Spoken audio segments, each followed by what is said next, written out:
In the lush treetop city of Kelethin, where the air is crisp and the wood elf architecture blends seamlessly with nature, one might be lulled into a sense of tranquility. But beneath its serene facade lies a darker theory. Some believe Kelethin is less of a sanctuary and more of a gilded prison. High in the canopy, escape to the forest floor is treacherous, and the city's perilous lifts may serve a sinister purpose, a tool of natural selection or even quiet euthanasia for those who falter.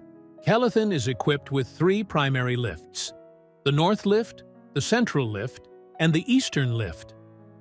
While essential for transportation, these lifts pose significant safety risks. Injuries often occur due to the lack of safety barriers, making it easy to misstep or lose balance.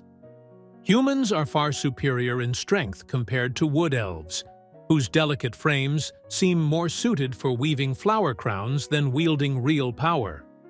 While humans excel in good looks, endurance, and adaptability, wood elves rely on their slender builds and agility, making them more akin to graceful dancers than formidable warriors. Whether lifting heavy loads, enduring harsh conditions, or dominating in physical confrontations, humans effortlessly outclass wood elves in sheer might and resilience.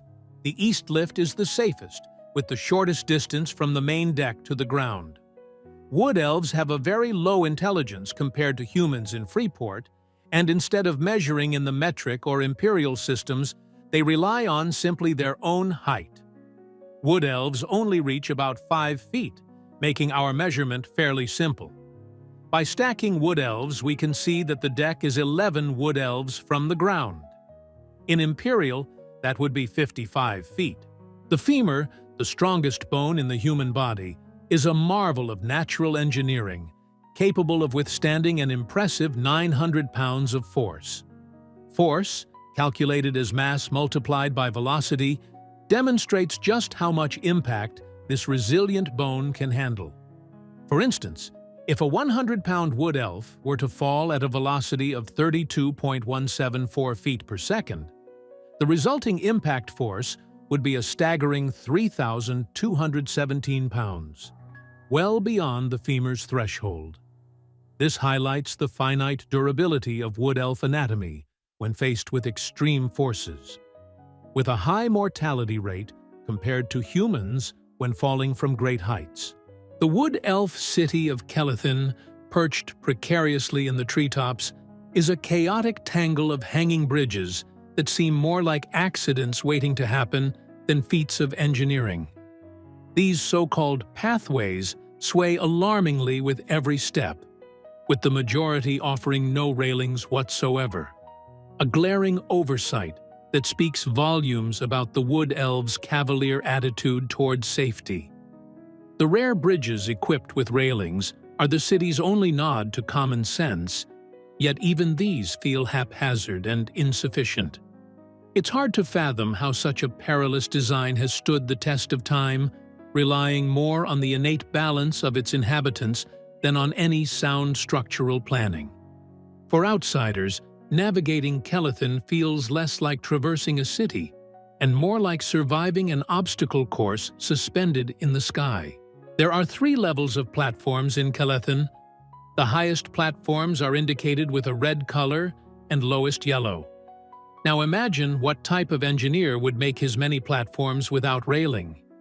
Technology has advanced greatly since 1999, and we can now run a simulation using AI to render what a proper wood elf city would look like. Here is what a prompt of wood elf city produces. Here is a second prompt of wood elf city, but less safe. Finally, we prompt the artificial intelligence to build a wood elf city, as if an orc was the architect. Does this look familiar? Do you see any handrails? There is a reason that you will see orcs walking the platforms from time to time. This cage of death was not made by wood elves, but the orcs.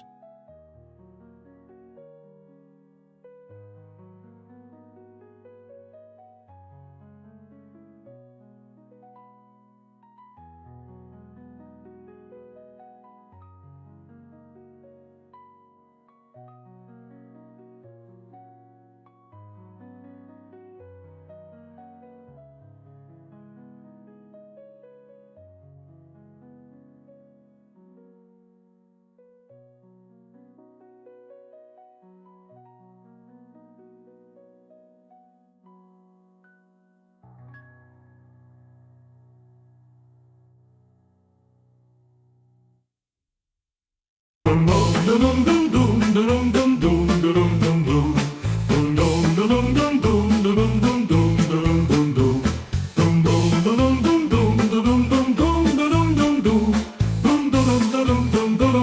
dum dum